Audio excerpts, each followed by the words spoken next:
sur la relation internationale. Myriam Morillon, chargée de mission au sein de la mission patrimoine, et travaille en particulier à la question de la sensibilisation des populations à la reconstruction, au patrimoine de la reconstruction. Au sein de la ville, mais sur la mission, enfin sur le projet en rue plus spécifiquement, et au sein de la mission Art et Espace Public, nous avons Patrick Lebellec. Et au sein du personnel ville, si on peut dire, mais à la direction de la bibliothèque centrale, Amaël Dumoulin. Au sein de l'Agure, nous avons Vanessa Delvoye, qui est journaliste et rédactrice en chef du journal Urbis Le Mag. À la direction de l'École supérieure d'art du Nord-Pas-de-Calais, Dunkerque-Tourcoing, sur le site de Dunkerque, Anne Rivollet. Nous aurions dû avoir peut-être, mais sous réserve, Karen Letton, directrice du FRAC, grand large. Et rappelons également que polygonal, nous ne sommes pas sur une session polygonale au sens classique du terme, nous sommes bien loin du compte, mais ça n'est qu'une présentation ponctuelle de travail au vu des circonstances. Ici, outre la représentation de notre équipe Paris-Val de Seine et le séminaire Constellation dont nous sommes avec Carolina Menezes Ferreira et moi-même, ainsi que les 13 étudiants qui nous accompagnent, dont les 11 qui sont présents aujourd'hui. Il y a donc 2 représentations de nos collègues de d'ENSA, d'École supérieure d'architecture extérieure, l'école de Normandie, Marie Clément, qui devrait nous rejoindre si elle n'est déjà là, et qui est architecte et qui enseigne donc à Saint-Étienne, et Dominique Dehaye, qui est présent, artiste, qui enseigne à l'ENSA Normandie. Et puis par ailleurs, nous avons Jeanne Goesgen, qui est architecte, qui a été formée à Paris-Val de Seine et qui est actuellement quasi-doctorante. Ceci pour lui mettre un peu la pression. Romain Rousseau, représentation de l'école de Nantes, est excusé pour cette session. Alors peut-être 2 mots encore pour dire que en temps ordinaire, ces rencontres polygonales, c'est bien différent. Donc il s'agit une fois encore d'une session vraiment courte et qui n'est pas une polygonale à proprement parler. Car polygonal, c'est du 2 visu, 2 situ, ou in situ, 2 visu, si vous préférez. C'est un temps d'acclimatation de 2 à 3 jours, où s'échangent sur la table des propos, mais aussi où se parcourt le site à l'occasion de visites. Ce sont des échanges multilatéraux qui n'émanent pas d'un seul groupe, enfin, qui ne sont pas à l'initiative d'un seul groupe, comme ce sera le cas aujourd'hui, mais de plusieurs foyers, écoles différentes, je viens d'en parler, étudiants, enseignants, au même titre, à la même place autour d'une table, experts, chercheurs, praticiens, locaux, si on peut dire, et non locaux, etc. etc.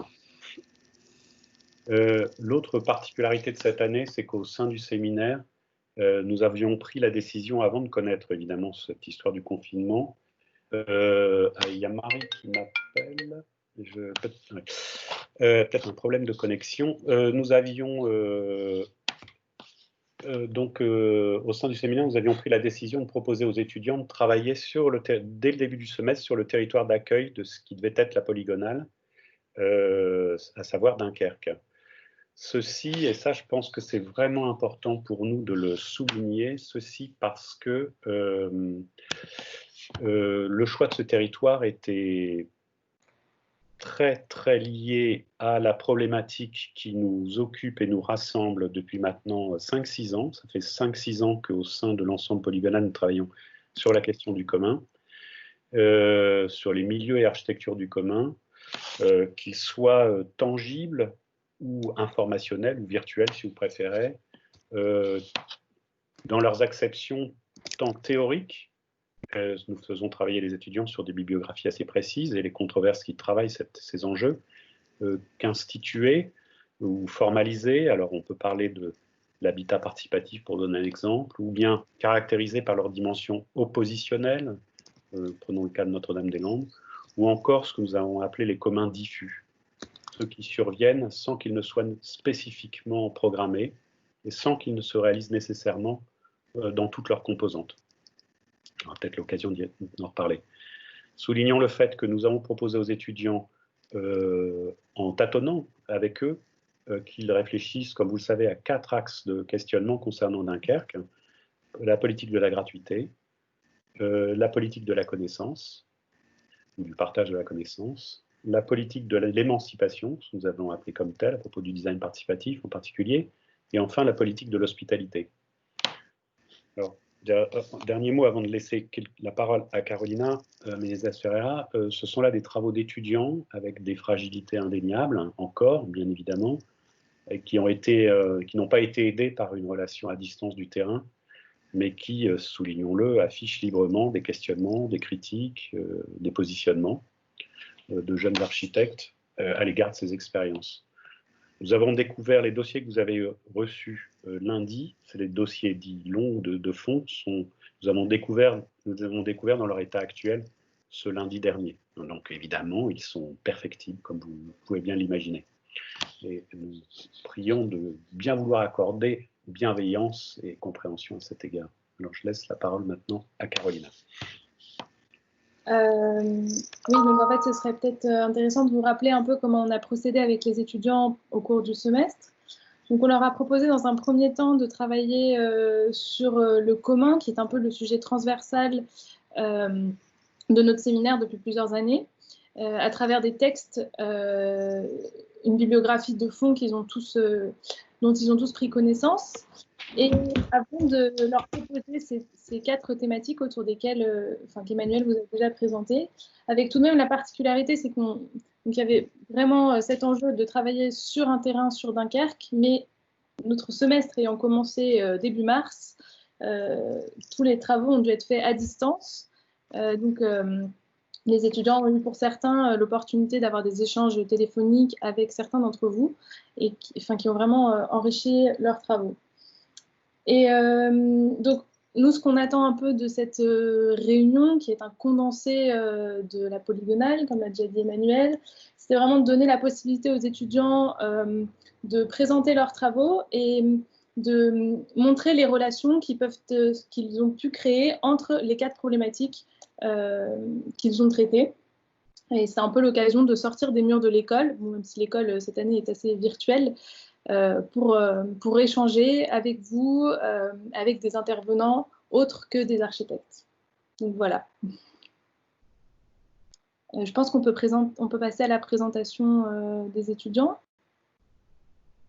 Alors, ce qu'on peut peut-être proposer à nouveau, c'est que peut-être celles et ceux qui présentent affichent à la fois micro et caméra, et inversement, pour celles et ceux qui ne présentent pas ou qui ne sont pas au micro, peut-être couper vos caméras pour éviter pour faire en sorte que le réseau passe correctement. Et les micros surtout. Oui.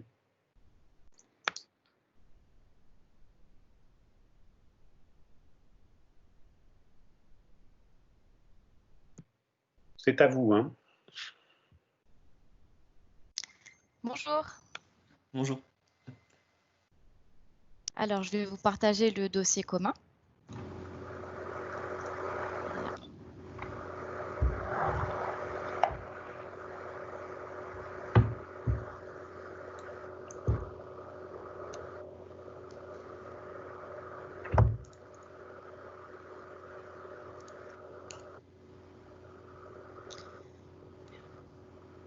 Lola, c'est bon, tu es prête? Ouais. Vous êtes prêts? Ok. Oui. Donc, bonjour à tous. Pour notre groupe, on va vous parler de la politique de gratuité, car c'est un sujet qui nous a intéressés dès le départ quand on a fait ces recherches. On a vu que la gratuité, c'était un sujet qui pouvait être assez tabou, parce que c'est un choix politique fort. Et quand on l'a étudié sur Dunkerque, on a vu que ça a permis de rendre plus attractif le système de bus dunkerquois. Ça a amené à la fois une nouvelle population et on a vu qu'il y avait aussi un fort afflux dans les bus qui n'était pas forcément là avant. Mais après, on s'est quand même posé la question de cette gratuité parce que c'est bien beau, mais il faut financer ce système.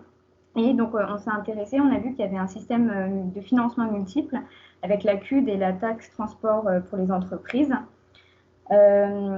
Pour instaurer ce système, Dunkerque, c'est pas mal inspiré de Tallinn en Estonie, qui est une grande ville, et Aubagne, où est né le système des transports gratuits. Et aujourd'hui, on voit qu'il y a beaucoup de villes qui, au-delà du transport gratuit, se posent la question de la gratuité pour diverses raisons, pour des raisons sociales, parce que ça ramène un certain pouvoir d'achat, ça peut redynamiser les centres-villes, ça peut attirer dans certains cas une nouvelle population, comme les seniors ou les précaires, vers le centre-ville. Et pour d'autres raisons qui sont plutôt environnementales, pour baisser la pollution en ville, pour réduire l'impact de la voiture sur le paysage urbain, évoluer dans un environnement sain. Voilà, donc les villes se posent maintenant des questions pour appliquer la gratuité à d'autres services publics. Alors là, c'est à moi. Donc, on a pu voir que la politique de la gratuité, donc s'appliquant à Dunkerque à travers le domaine des transports en commun, nous nous sommes alors demandé s'il existait donc d'autres domaines où la gratuité serait applicable et si la société serait prête à accueillir cette nouvelle vision du commun. Donc, il est vrai que la notion de commun existe depuis de nombreux siècles. On a vu que le premier principe de la gratuité était le don et que le deuxième principe était la marchandisation ou l'appropriation privée. Donc, le premier acte qui va marquer la fin de cette gratuité, c'est le mouvement de l'enclosure, qui frappe en fait le XIIe siècle. On va alors avoir le droit à un changement de régime de la propriété. Derrière ces extensions de la marchandisation, il y a en fait une accumulation du capital et c'est la fin d'un mode de vie. Donc, le deuxième acte qui va en fait marquer la fin également de cette gratuité, c'est l'extension de la propriété au domaine intellectuel à la fin du XXe siècle. On a une généralisation des brevets avec l'appropriation du vivant, avec le développement du droit des marques. Donc, la gratuité permet d'expérimenter une autre forme de rapport aux personnes et aux choses. Nous avons donc regardé quelques domaines dans lesquels s'étendait la gratuité et ainsi voir quelles questions soulève ce passage à la gratuité. Donc, le premier, c'est l'eau. C'est un enjeu primaire de lutte pour la gratuité, car c'est une ressource en fait élémentaire. Et c'est autour de cette question de l'eau que soulève la question du bien commun et surtout la question de commun. Donc, surtout en Inde, en Afrique et en Amérique du Sud, il a fallu redéfinir ce qu'était la notion de commun et plus précisément la notion de bien commun. Il y a également la question de l'école, mais aussi de l'énergie, du service funéraire, etc. Alors, toutes ces questions soulèvent un peu un enjeu politique majeur. Quels seraient les enjeux de la gratuité dans cette société au vu de sa dimension politique? Donc, il est vrai que nous nous sommes demandé ensuite, par la suite, ce qu'était le combat de la gratuité en politique et qu'est-ce que cela impliquait. La gratuité serait-elle une alternative à une société de marchandage avec un système économisé et de monétisation perpétuelle? Donc, pour terminer, on a également observé la question des usages, qu'elle est revenue au centre de cette politique de gratuité. Par exemple, au niveau de la tarification de l'eau, est-ce qu'on peut la tarifer de la même manière pour arroser un golf que pour des besoins primaires? Donc, il s'agit bien là de revenir à la valeur de l'usage. Il faudrait accorder peut-être une valeur marchande différente en fonction de la destination du bien utilisé. Mais alors, si cette société réorganisée de manière différente serait possiblement possible, comment nous, en tant qu'architectes ou étudiants, pouvons-nous imaginer ces espaces engendrés par ces changements? Donc, il est naturel que de nouveaux espaces prennent de nouveaux sens et de nouvelles fonctions. Oui.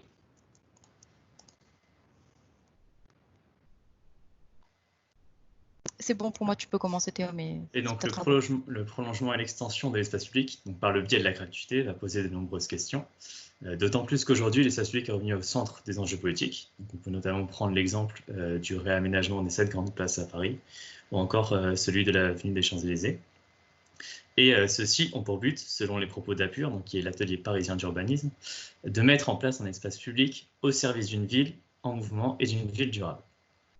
De ce fait, si on prend l'exemple des transports en commun gratuits, ils se doivent d'être dans le prolongement de cette démarche. Et donc cela va leur susciter de nombreuses questions.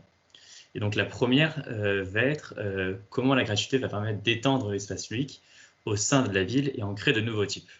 Comment articuler donc ces nouveaux types d'espaces publics qui vont être mobiles avec ceux déjà existants, tels que les places. Et de plus, il faudra également se poser la question des limites auparavant faites par les portiques de sécurité. Je peux passer dessus. Et donc pour tenter d'enrichir notre réflexion, on peut se référer aux travaux d'Archigram, notamment avec ceux sur la ville en mouvement. Et on peut se demander alors quel sera l'impact de la gratuité sur le dessin et le design des villes. Et ces bouts de ville en mouvement doivent-ils seulement rester des espaces de transition entre un point A et un point B, ou alors doit-on enrichir leur programme? Et de plus, quel impact cela aura sur la pratique de la ville? Donc de ce fait, on peut voir que le passage à la gratuité a beaucoup plus d'impact qu'on ne le pense et suscite de nombreuses questions. D'autant plus qu'elle ne s'étend pas seulement au transport, mais également à des besoins primaires tels que l'eau ou encore des bâtiments. Et c'est sur ce deuxième aspect que nous vous proposons de continuer cette présentation.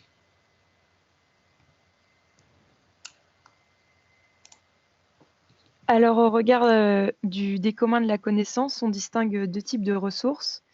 On a d'abord les communs informationnels qui sont intangibles et les communs fonciers qui concernent la mise en place des communs informationnels sur le territoire et qui sont donc tangibles. Une bonne gouvernance à toutes les échelles, donc nationale, régionale, à l'échelle de la ville et au niveau des organisations et associations et des lieux doivent permettre d'enrichir les communs informationnels et de protéger les communs fonciers pour les exploiter durablement. À Dunkerque, on a le plan stratégique Dunkerque 21 qui va étudier l'administration des biens communs de la connaissance à Dunkerque. Les objectifs sont de faire de l'éducation et de l'apprentissage populaire, de s'adresser au plus grand nombre, d'encourager la créativité et d'avoir une vision et une mise en place durable. Pour répondre aux nouveaux enjeux, donc aux nouveaux rythmes de vie et au nouveau rapport entre le temps travaillé et les loisirs, les nouveaux lieux doivent s'accorder à la nouvelle relation entre ces lieux. La politique de Dunkerque pour enrichir les communs de la connaissance doit mettre en place des lieux innovants d'accès au savoir, et accorder une place centrale à la dimension culturelle. Par l'implantation notamment de pôles sur la connaissance, donc 4 grands pôles que sont la BIB, le FRAC, le LAC et le Learning Center de la ville durable, qui vont permettre notamment d'organiser des événements et des projets culturels et artistiques. Et par ailleurs, ce dont vous avez déjà parlé, la politique tarifaire de la gratuité. Donc, ces 4 grandes maisons du commun sur le territoire, nous, on s'est plus penché sur la BIB et le FRAC.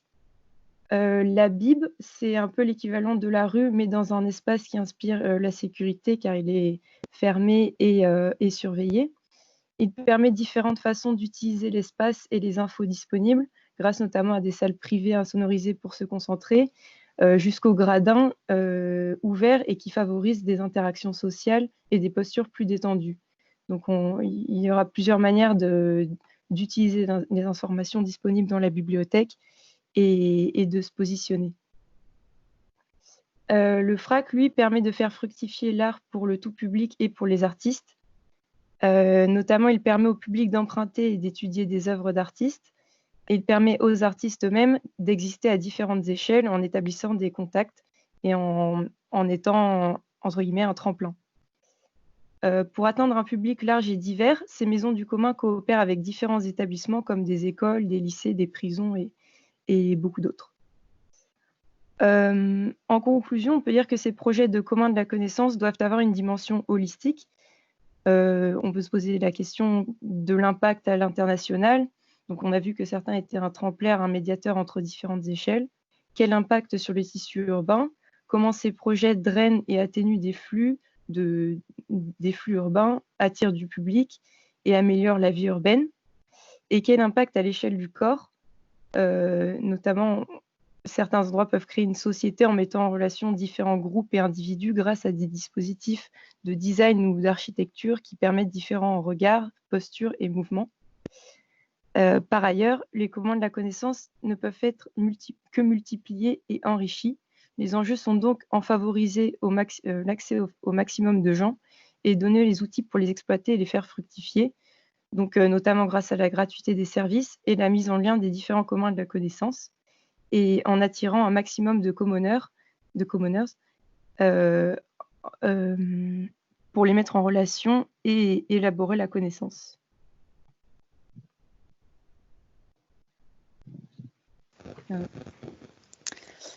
Donc pour cette polygonale, donc on a cherché à comprendre les relations qu'entretenaient les deux notions architecture et commun, aussi bien dans la production de l'espace public que dans ses modalités d'appropriation.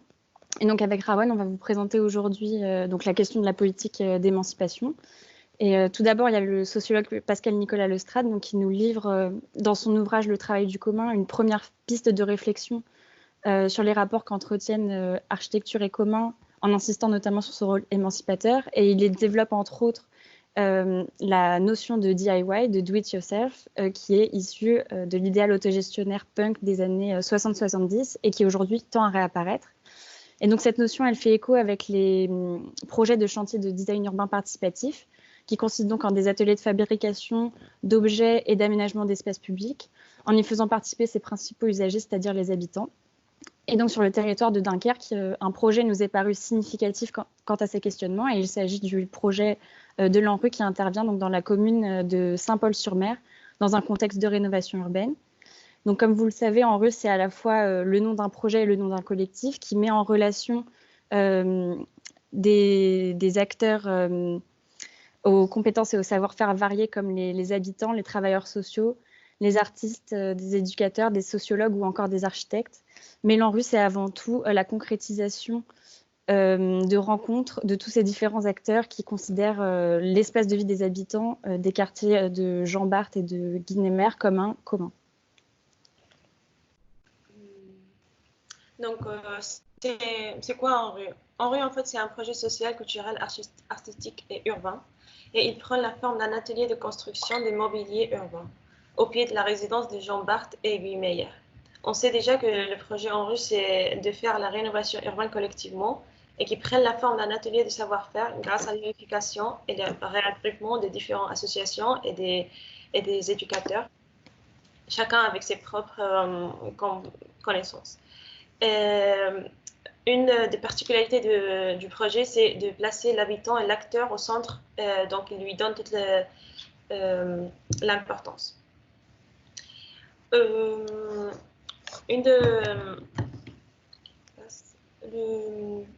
Il faut passer le diapo.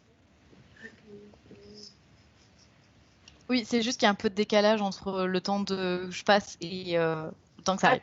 Mais c'est bon, j'ai passé. Merci. Mais le but principal du ANRU, c'est en fait le processus derrière ça. Et pour expliquer le processus du dessin urbain participatif, il faut savoir que, premièrement, il y a deux grands secteurs qui se regroupent et grâce à ça, ils produisent un dessin participatif dans une appropriation de l'espace. Donc, ces deux secteurs, c'est la communauté. C'est très important parce qu'il nous donne tous les besoins et le fait de vivre ensemble et de partager des expériences avec des autres et des savoirs. Et un autre secteur, c'est le travail en commun avec une politique d'émancipation et l'utilisation des actions communicatives et artistiques des différentes personnes.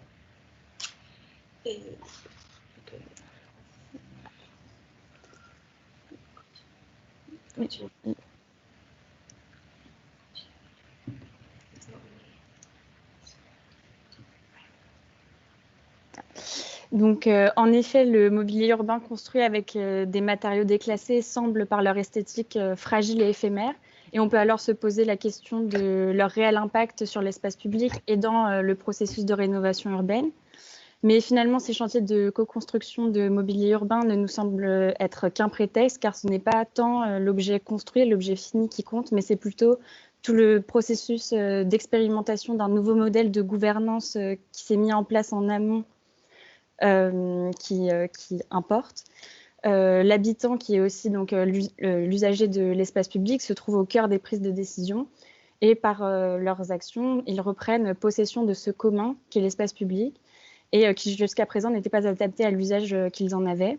Et donc ainsi, c'est par cette mise en relation des usages et des savoir-faire des habitants qu'on doit faire rénovation urbaine. Et donc pour conclure, notre travail de recherche sur le territoire dunkerquois, il nous a appris que le travail du commun se développait en deux temps. Dans un premier temps, en construisant le commun, c'est-à-dire en se regroupant, en coopérant et en entreprenant des actions communicatives et artistiques. Et enfin, dans un second temps, en développant un regard critique à l'égard des institutions et des actions mises en place qui permet le développement d'une certaine autonomie.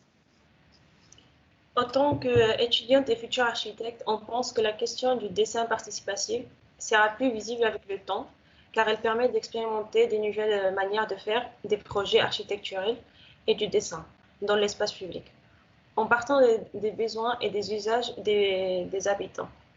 Ces ateliers permettent la forme d'un apprentissage populaire.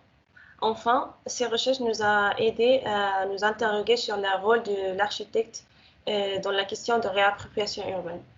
Donc, on pense que l'architecte, ça va commencer par la connaissance des règles d'aménagement de l'espace public, ne pourrait être financé par avoir un rôle d'accompagneur et de facilitateur auprès des habitants et autoconstructeurs.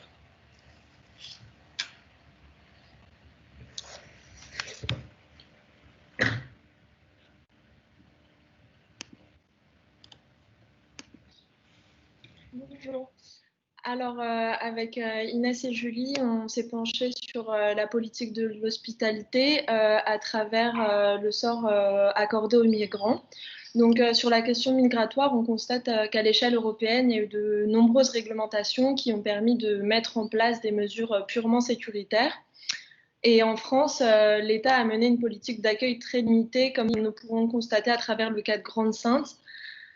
Afin de pallier à l'inaction de l'État, il y a eu divers acteurs qui ont été engagés pour créer des mesures pour assurer en fait l'accueil et l'intégration des migrants.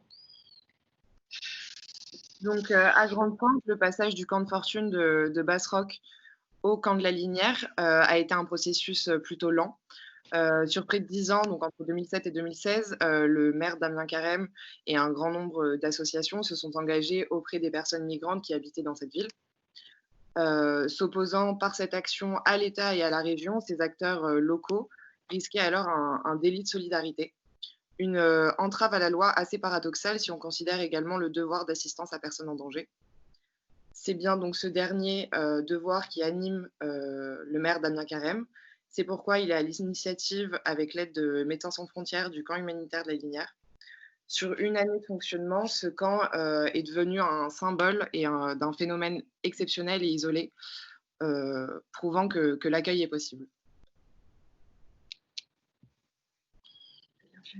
Alors, depuis l'incendie de la Linière, Damien Carême, qui avait ouvert un gymnase à l'hiver 2018 pour accueillir les migrants sans l'accord du préfet, a été démantelé par le nouveau maire Martial Beyer, qui a été élu en juillet 2019, qui lui décide de renouer le dialogue avec l'État. Donc, effectivement, le symbole de cette coalition mène au démantèlement du gymnase en septembre, alors que près d'1 millier de migrants avaient investi les lieux. Et ils se réfugient alors dans des camps informels qui sont sans cesse démantelés, alors que les associations souhaitent, elles, la mise en place d'une structure d'accueil pérenne. Sans proposer d'infrastructures viables pour les migrants, Damien Carême estime que l'État et la nouvelle mairie pratiquent une politique d'invisibilisation des migrants. Et ce sentiment est grandi et se traduit également dans le sort qui a été réservé aux migrants au début de la crise sanitaire liée au coronavirus, puisque ce n'est qu'après que les associations aient adressé une lettre aux mairies et aux préfectures que les mesures d'urgence ont été prises.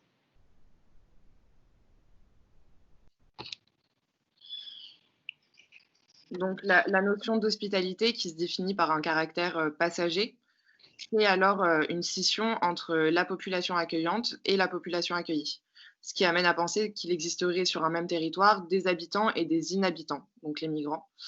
Et donc aujourd'hui, on peut se demander si cette notion ne s'apparente pas plus à une charge ou à un effort qu'à un véritable accueil.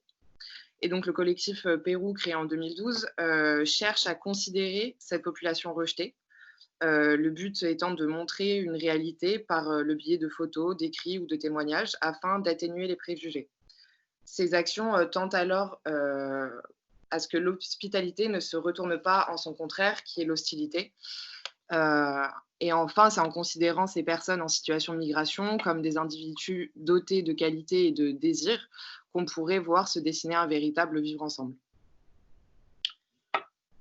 Ensuite, on s'est intéressé aux recherches de Cyril Hanap, donc architecte impliqué dans la question des bidonvilles. Donc en effet, il a été le seul à envisager le camp de la Linière comme un possible nouveau quartier de la ville. Donc il insiste sur la nécessité de penser l'accueil non pas comme temporaire, mais plutôt sur le long terme, dans l'espoir de voir un jour ce quartier et ses habitants s'intégrer au reste de la ville.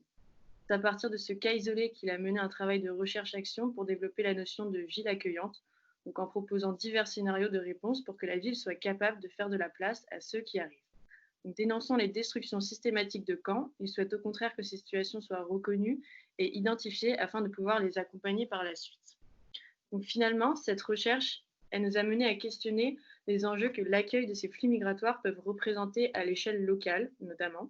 Donc, systématiquement, nous partons du principe que ces personnes sont en trop et ne sont qu'un poids à devoir prendre en charge. Mais c'est là qu'on en vient à se demander s'il serait possible de composer la ville avec ces situations qui ont pris place et avec les personnes qui sont arrivées sur place. Donc, qu'ils soient de passage ou non, la logique serait de penser la fabrique de la ville en commun, c'est-à-dire de renverser l'image que les médias renvoient de ces populations, les reconnaître, inciter les échanges entre accueillants et accueillis, prendre en considération les compétences humaines et ou professionnelles des personnes arrivées pour finalement les impliquer à la vie locale. Donc, comme le dit Sébastien Thierry de Pérou, donc il faudrait cultiver l'urbanité que la rencontre des personnes avec le territoire a fait se développer, les liens tissés avec la ville, les associations et les riverains, donc tout cet ensemble qui finalement fait l'humanité de la situation. Donc enfin, accueillir ces situations en considérant ce qu'elles peuvent apporter à la collectivité serait finalement une façon de saisir ces enjeux pour faire la ville en commun.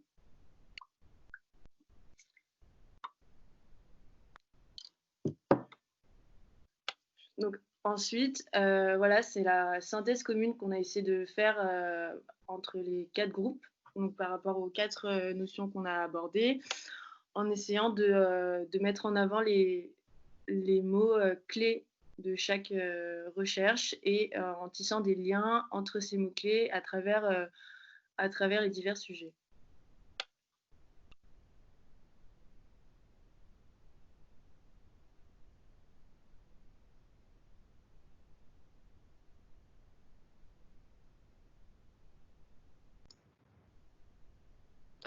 Du coup, je pense qu'on en a fini.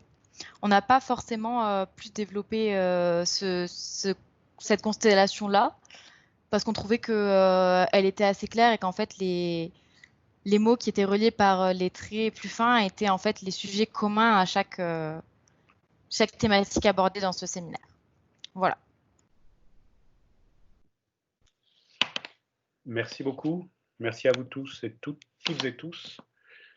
Je pense que le mieux serait de proposer à nos amis dunkerquoises de réagir s'ils le souhaitent.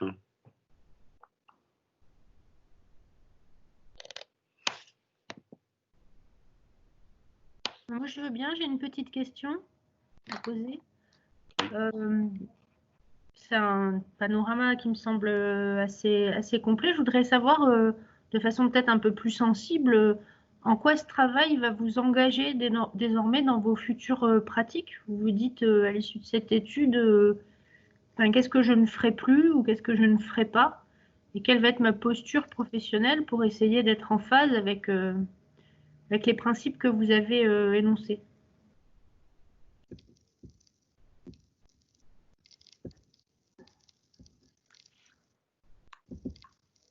Il me semble que les étudiants seraient les mieux à même de répondre à cette question. C'est à eux qu'elle s'adresse. Oui.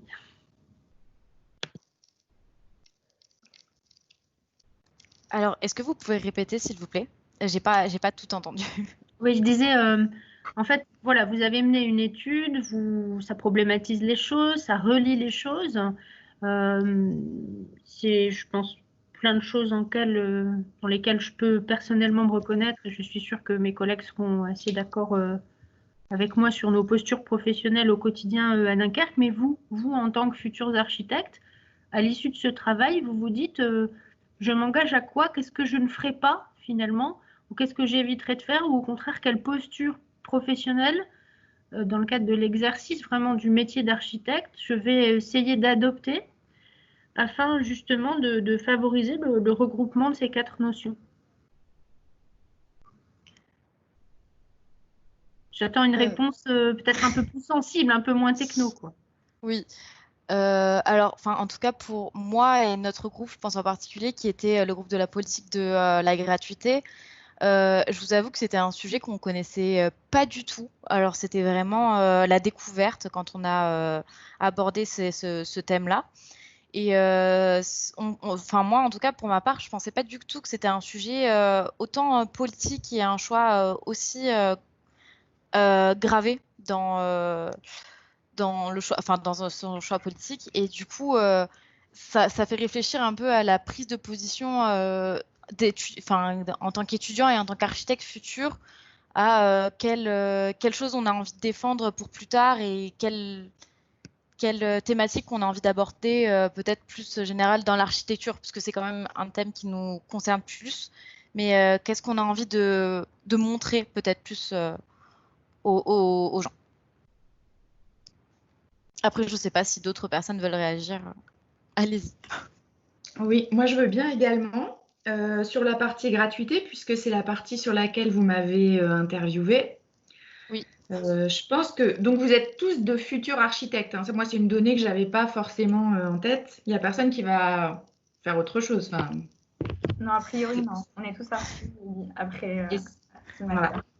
Parce que moi, je pense que sur des projets tels que celui du bus gratuit, les architectes ont vraiment un rôle important à jouer en tant qu'architecte urbaniste, hein, puisque c'est quand même de l'aménagement urbain qui découle d'un projet de gratuité. Et je pense que peut-être qu'il aurait pu être intéressant, mais bon, on ne s'est pas rencontrés, vous n'avez pas pu venir, donc ce n'est pas un reproche, hein, c'est plus quelque chose qui pourrait apporter encore quelque chose. Peut-être justement cette approche sensible dont parlait Amaëlle Dumoulin, et qui, moi, je trouve manque un petit peu dans l'exposé, c'est effectivement peut-être avoir une approche un petit peu plus large, c'est-à-dire que la gratuité, c'est pas que la gratuité, c'est une occasion de faire plein d'autres choses et de penser à la ville sous plein d'autres angles et plein d'autres pans. Donc l'aménagement urbain, la manière dont les piétons vont s'approprier l'espace public, effectivement. Je pense que c'est un bon exemple pour dire que les espaces publics ont été complètement repensés avec des opérations de piétonisation, etc. Donc voilà, peut-être la gratuité, je trouve que c'est un sujet qui est aussi qui mêle de l'urbanisme, du sociétal à haute dose, de l'écologie, de l'attractivité urbaine. C'est vraiment au carrefour de plein de thématiques et c'est pour ça que nous, en tant qu'agence d'urbain, on est dessus. Parce qu'on a toutes ces thématiques dans nos compétences. Et je pense que c'est effectivement intéressant que des architectes se mêlent de ce type de sujet dont ils sont un petit peu absents actuellement. Et le fait que vous y soyez intéressés, moi, je trouve ça déjà intéressant en soi. Voilà. Oui. Et c'est tout. C'est plus une remarque. Hein, voilà. D'accord. Mais en fait, on s'y intéressait, mais c'est vrai qu'en 5 minutes, la présentation, c'était assez dur de parler de tout. Bien sûr. Et donc, c'était très condensé. On en a peut-être plus largement parlé dans le dossier qu'on a rendu, mais à nos professeurs, il me semble. Mais c'est vrai que l'espace public, on a pu constater qu'à Dunkerque, surtout au niveau de la gare, Théo, arrête-moi si je me trompe, mais l'espace de la gare qui a été complètement repiétonisé devant, il y avait des parkings vélos, il me semble, qui ont été créés pour ça. Donc, c'est vraiment intéressant de constater que tout ce système-là a complètement rechangé l'espace public de Dunkerque. Il y a beaucoup d'aménagement urbain un peu partout dans l'agglo. Mais comme je vous l'ai dit, je pense que ça sera vraiment intéressant si vous avez l'occasion de venir voir. C'est une donnée qui nous manquait. Pourquoi pas cet été, s'il faut partir en France quelques jours. Voilà. À Dunkerque. Bien sûr. Merci en tout cas. Merci à vous. Il me semble quand même que d'autres étudiants pourraient répondre aux questions qui sont posées par mesdames Dumoulin et Delvoye sur la question de vos engagements futurs au regard de ces éclats d'expérience dunkerquoise. Je pense peut-être au groupe Hospitalité et au groupe Émancipation, enfin nommé comme tel, sans parler des communs de la connaissance. Parce qu'il y avait quand même une matière un tout petit peu... Là, on a friction entre deux spectres politiques, si on peut dire. On a la politique instituée, institutionnelle, et on a une dimension plus informelle, alternative, voire oppositionnelle, qui fait aussi de la politique et qui donne sens peut-être à la position de l'architecte. Ce serait peut-être pas mal de vous entendre là-dessus. Oui. Et ben justement, je sais pas qui. Oui, j'allais rebondir dessus aussi. C'est vrai que donc avec Raoul, on a étudié la question de la politique de l'émancipation. Et donc, on a pu voir à travers cette étude, et puis même à travers donc, tous les travaux qu'on vient de vous présenter, un peu l'aspect pluridisciplinaire que peut prendre le métier de l'architecte, qu'il n'est pas seulement constructeur, mais qu'il peut aussi s'engager dans des projets sociaux, dans des projets urbains. Enfin, voilà, qu'il y a vraiment, c'est vraiment un métier assez pluridisciplinaire. Et donc, dans le cas du design urbain participatif, c'est vrai que nous, on s'est un peu interrogé sur la position de l'architecte dans ce type de projet, comment il peut accompagner les habitants autoconstructeurs dans la réappropriation des espaces publics, comment il peut leur donner les outils, les armes pour mener à bien ces projets sans prendre le dessus, en fait. Et donc, voilà comment l'architecte peut finalement faciliter ce type d'émancipation et ce type de réappropriation. Et grâce aussi à on a fait aussi un entretien avec Catherine Rallon et il nous a montré que son rôle, en gros, c'était de faire un protocole de méthode pour suivre et pour accomplir cette mission. Et c'était en fait le but, c'était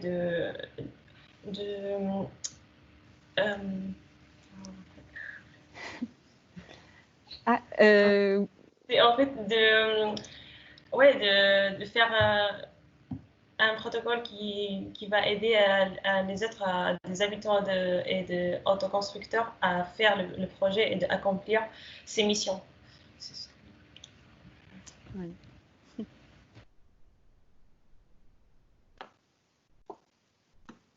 Moi, j'aimerais bien rebondir sur ce que disait Léa. Au final, ça revient un petit peu à ce dont j'avais envie de parler. C'est qu'on a vraiment, je pense, à travers la politique de l'hospitalité, on a vraiment pris la mesure du rôle transdisciplinaire que pouvait avoir l'architecte, comment il arrivait en fait à orchestrer ou justement à avoir des difficultés à créer du lien avec les différents acteurs.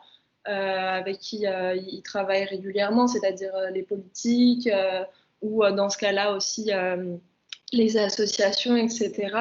Et comment on peut penser aussi la ville d'une manière plus sociale, comment faire lien entre justement ces deux types de populations qui sont vues en fait comme deux groupes et comment l'architecte en fait peut avoir ce caractère plus de sociologue en fait, comment relier ces deux populations.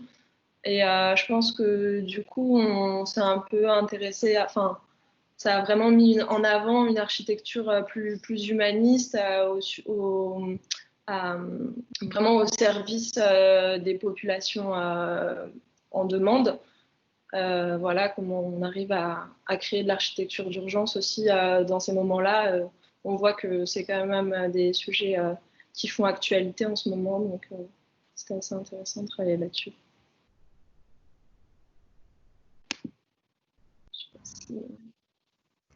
Et je pense aussi que ce qui est important, c'est de lier les habitants de la ville à justement cette démarche architecturale et donc avoir un aspect plutôt participatif dans l'architecture d'aujourd'hui et de demain plutôt.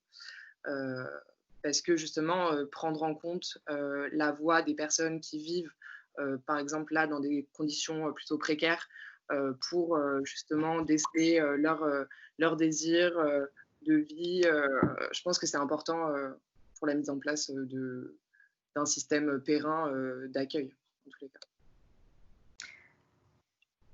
Bonjour, j'aimerais moi prendre la parole. Je ne sais pas si vous m'entendez. Oui. Oui, ok. Donc, je suis Isabelle Anschwerker, je travaille à la direction de la culture de la ville de Dunkerque. Et en fait, en résumé, est-ce que vous ne pensez pas, pour rester sur cette question-là, parce que ce n'est pas nouveau aujourd'hui qu'on fait participer les habitants quand il s'agit effectivement de travailler sur un projet, ou comme on l'a fait pour la BIB par exemple, ou bien sur un quartier en rénovation urbaine. C'est pas quelque chose de nouveau en soi. Et est-ce que vous ne pensez pas, parce que vous définissez effectivement l'architecte comme un chef d'orchestre finalement, comme facilitateur, comme quelqu'un qui peut être qui doit entendre effectivement les multi-usages que les habitants mettent en avant.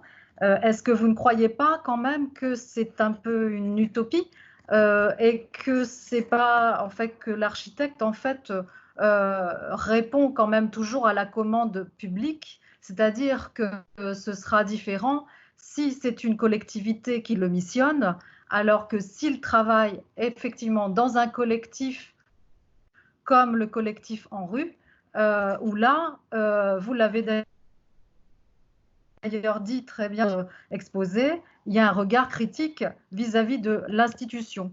Est-ce qu'au final, ce n'est pas effectivement le donneur d'ordre ou le financeur qui va déterminer en quelque sorte le positionnement de l'architecte? C'est-à-dire en quoi l'architecte va en fait, lui, s'émanciper, pour reprendre la thématique que vous avez travaillée, de la commande publique et de la commande politique. On le voit très bien aussi dans le cas de figure d'ailleurs de la question de la migration sur le territoire. Voilà. Et juste une précision que je voulais en fait amener, mais vous avez effectivement, Emmanuel nous demande d'être très bienveillant par rapport à votre travail, et on l'est, mais simplement je voudrais préciser une chose, c'est qu'en début de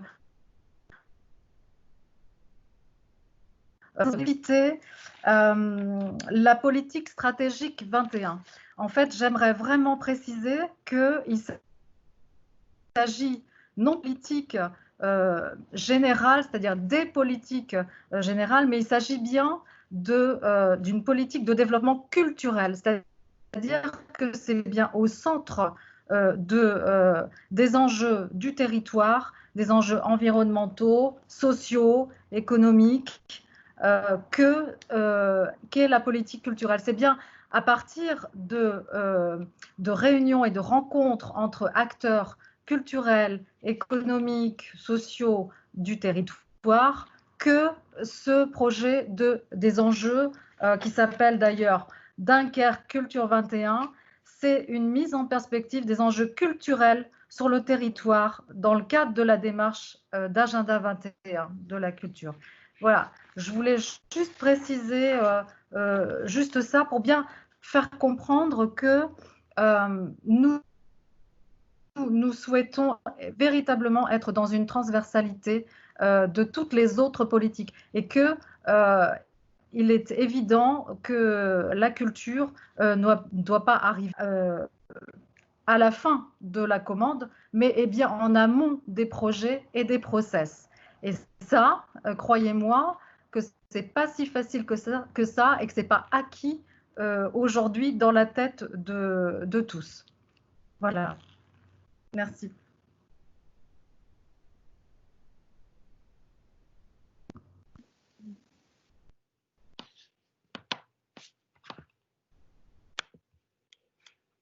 Nous sommes en blanc numérique. Peut-être, à moins que quelqu'un ne veuille prendre la parole tout de suite, j'aurais aimé rebondir une seconde sur les échanges qui viennent d'avoir lieu en ce qui concerne le futur de nos jeunes architectes sortis de l'école et les correctifs importants apportés par Madame Anschwerker. Il me semble que vous avez parfaitement raison d'insister sur la question de la commande au regard du positionnement de la maîtrise d'œuvre. Et donc comment la question, la commande, la manière dont elle se pose et l'autorité qui la pose influent nécessairement sur la nature du travail ou de la production de l'architecte. Néanmoins, je dirais que le fait de poser sur la table du séminaire et de nos réflexions la question du commun, qui est quand même d'une très forte actualité aujourd'hui, qu'on peut décliner sous toutes sortes de formes, on ne va peut-être pas se livrer ici dans un débat théorique, mais le fait qu'une communauté, alors quelle est la taille de la communauté ou de son échelle, ça c'est un sujet en soi, soit en recherche d'un projet. Si on prend l'articulation donnée par Benjamin Correa, ressources, droits et obligations, gouvernance, problématique d'une gouvernance sur des ressources qui sont exercées, etc. Je prendrais presque enfin, on pourrait aller jusqu'au cas de la définition d'équipements culturels, comme ceux de la Bibliothèque centrale ou du FRAC. Il me semble que ça peut aussi amener à envisager la manière de déployer les missions, le positionnement, voire les compétences de l'architecte. Tout à l'heure, Madame Delvoye a insisté sur le fait que quand Dunkerque institue une politique de la gratuité des transports, ça a une incidence sur la manière dont on peut penser les espaces publics. Donc, est-ce que ça veut dire que l'architecture se trouve dans une relation finalement peut-être assez humble à la qualification d'un paysage qui accompagne l'impact très fort de la mise en commun d'un réseau et de sa gratuité. Mais à un autre niveau, je reviens par exemple à l'expérience des équipes de Madame Dumoulin en ce qui concerne la bibliothèque telle qu'elle nous les avait exposées.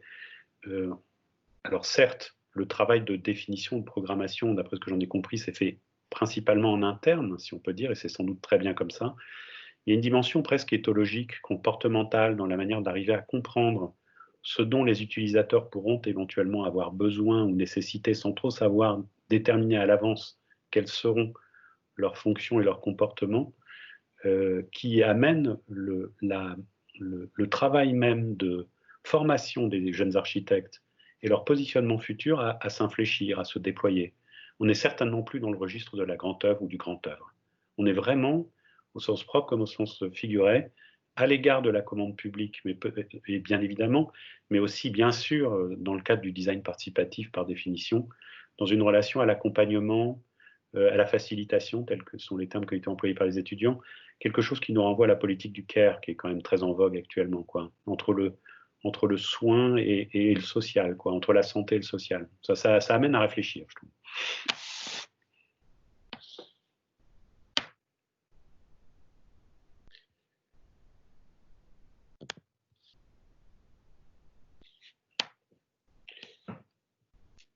Alors, je vois. Oui, c'est Patrick. Je veux bien intervenir si vous voulez, 2 secondes. Bien sûr. Vous m'entendez bien? Très bien. Ouais. C'est pour dire que bon, j'aime bien tout ça. Je veux lire tout en détail maintenant. Bon, suite à cette présentation un peu trop succincte à mon goût, mais on pourrait prolonger tout ça.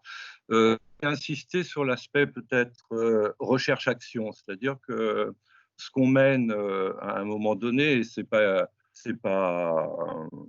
innocent ni anodin qu'avec Cyril Hanap, au moment où il était sur le camp du baroque, voilà, on l'a rencontré, on a travaillé avec, c'est-à-dire qu'on a essayé des choses qui n'ont pas abouti, mais le diagramme final avec toutes ces flèches qui tentent des connexions me paraît être un enjeu de la ville à faire demain, quoi. Voilà, beaucoup mieux connecté, horizontal comme le disait Isabelle, dans les différents enjeux de comment se fabrique une ville, enfin voilà, souple et réactif, certainement la recherche-action, le moment de l'expérimentation, il faut le prolonger bien au-delà de l'étude ou de la fin de l'étude, mais de tenter ça, je pense, pour vous, me paraît, enfin, de l'expérience que j'ai là-dessus avec des collectifs aussi bien de jeunes paysagistes sur un autre projet qu'on a fait avant qu'aujourd'hui avec des jeunes architectes, ça me paraît fondamental de tester ce que veut dire être architecte, par exemple, dans des contextes qui favorisent l'expérimentation. Et donc, nous, on inscrit volontairement, et je réinsiste beaucoup dessus, sur un protocole de recherche-action. Effectivement, le protocole artistique avait été balisé et nommé par Catherine Ranoux, mais l'apport, par exemple, de Pascal Nicolas Lestrade et de son équipe du laboratoire Experis de Paris 8 dans le cadre des chantiers, hein, au quotidien avec nous, croise évidemment l'enjeu posé par FEDA, Christian Côme, membre du collectif, de la plateforme Amaniwan en termes d'architectes. Enfin, voilà, c'est comment on crée des familles, comment on crée des envies de se questionner par l'action. Et je pense que ces allers-retours entre théorie sensible, fabrication concrète, tout ça donne beaucoup d'espoir pour fabriquer la ville de demain. Et associé bien sûr à des équipements, c'est-à-dire que les équipements sont pas des prisons, quoi. Que ce soit le FRAC ou la BIB, on voit bien, quoi. C'est une autre manière de penser l'équipement. Mais à côté de l'équipement, il y a nécessité de rentrer dans un dialogue avec des expérimentations, notamment sur des territoires plus éloignés de l'offre culturelle, comme on dit, ou plus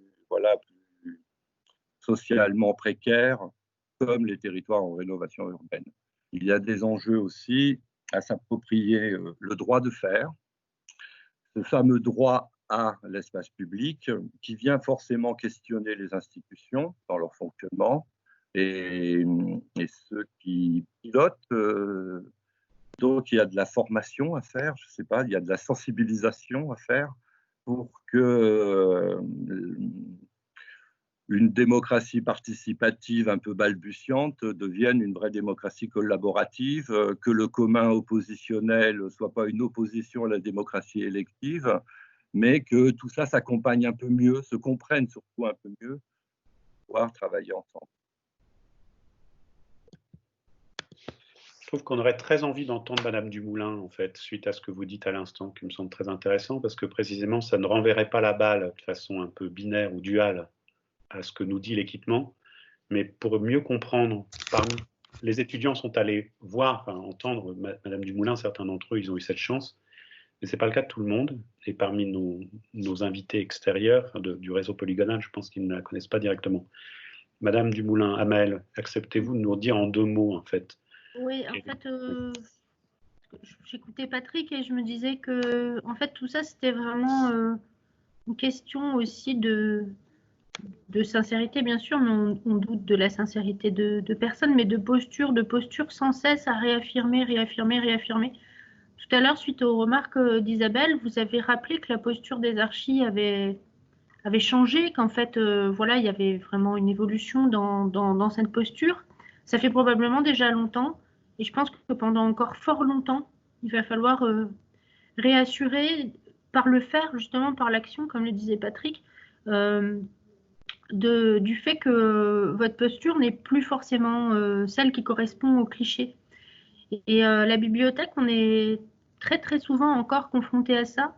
En fait, je pense que une des raisons pour lesquelles on a fait, je crois, un beau projet, c'est qu'on n'a pas attendu le bâtiment pour essayer d'orienter, de réorienter ces postures, que ça faisait déjà des années qu'on avait modifié notre façon de travailler. Alors quand je dis on, c'est on, l'équipe à Dunkerque, mais aussi en France en général, les bibliothèques et les bibliothécaires ont beaucoup changé. Et malgré tout, on est encore et toujours confronté aujourd'hui à ces questions de posture. Alors même qu'on a un bâtiment qui va bien pour ce qu'on voulait faire, on a encore aujourd'hui des confrontations entre les usagers dans les attentes qu'ils ont par rapport à nos postures, certains étant plutôt défenseurs d'une bibliothèque à l'ancienne et de bibliothécaires à l'ancienne, les autres ayant découvert la bibliothèque récemment et finalement étant un peu vierges de tout puisqu'ils n'étaient pas fréquentants de ces équipements, sont plutôt parfaitement satisfaits de notre posture actuelle. Et puis, nous-mêmes, on ne cesse de faire des va-et-vient entre ce que nous voudrions être, nos ambitions, et puis ce qu'on arrive à être réellement, avec, je vais utiliser une formule un peu choc, mais nos goûts et nos dégoûts, c'est-à-dire qu'on veut bien, on appelle à corps et à cri la présence de tous à la bibliothèque, et puis quand tout le monde est dans la bibliothèque, ben, c'est difficile, c'est vraiment difficile de travailler de travailler pour des gens qui n'ont pas les codes, qui comprennent pas tout, et de s'adapter, et surtout de continuer de les écouter, et de ne pas les avoir écoutés qu'avant le projet, mais de continuer de les écouter pendant le projet, et d'essayer de concilier sans cesse, chaque jour, c'est toujours à recommencer, l'écoute des besoins des gens, d'essayer de favoriser leur expression, et voilà, et tout ça, c'est tout le temps politique du matin au soir, au sens peut-être le plus général et premier du terme. C'est passionnant, c'est très intéressant, mais qu'est-ce que c'est difficile et qu'est-ce que ça nous ramène à des positions plus humbles, quoi. Parce que c'était très très chouette de mener ce projet, enfin, tant qu'on était dans le dessin, dans la théorie, dans aussi les conditions du dialogue. Je profite d'avoir la parole encore quelques instants pour en reparler.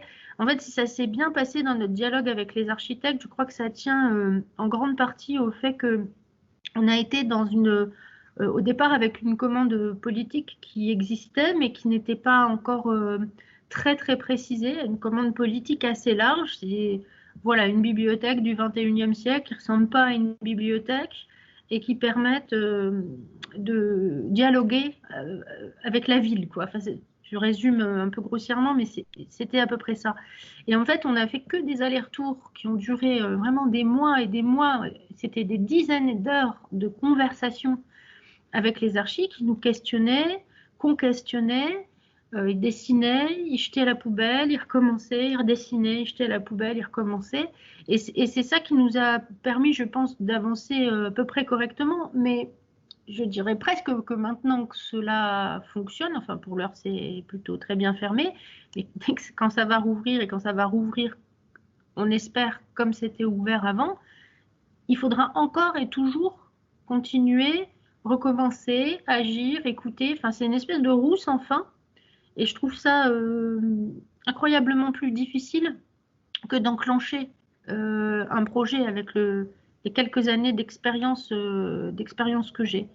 Donc ça exige vraiment d'adopter une posture que je trouve à la longue aussi ambitieuse que difficile à tenir. Je ne sais pas si j'ai répondu, mais c'est ce qui me tenait un petit peu à cœur de dire.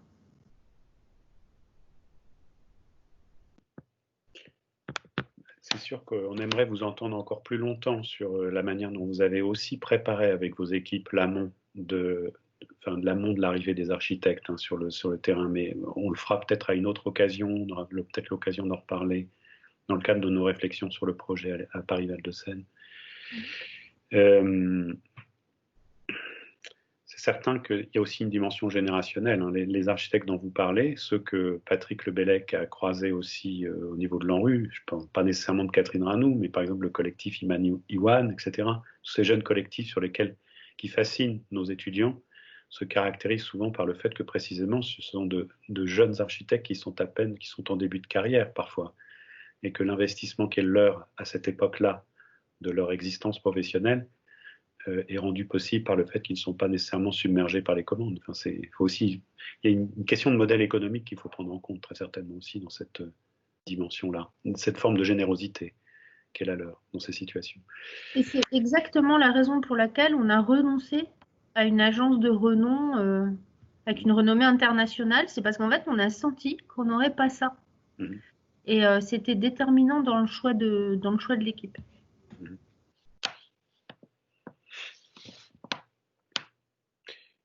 Qui souhaite prendre la parole? Peut-être. Moi, je veux bien. Voilà. Oui. Je ne sais pas si tout le monde m'entend. Je suis Muriel Noël. Vous m'entendez? Oui, oui. C'est bon? Oui, oui. Je voudrais juste rebondir. Enfin, en fait, j'ai plein de choses à dire parce que j'ai trouvé qu'il y avait ça soulevait quand même énormément de questions. Enfin, tout ce travail est fort intéressant. Et effectivement, comme dit Patrick, le Bellec, ça serait intéressant d'avoir les documents pour s'y plonger. Juste, j'ai plusieurs points. Donc, par rapport à ce que vient de dire... Madame, les documents, nous les avons adressés, alors peut-être que vous n'étiez pas destinataire. Non, j'étais raccrochée après, donc je n'ai pas forcément tout eu, mais bon. On les adresse, il n'y a aucun problème. Pas de souci.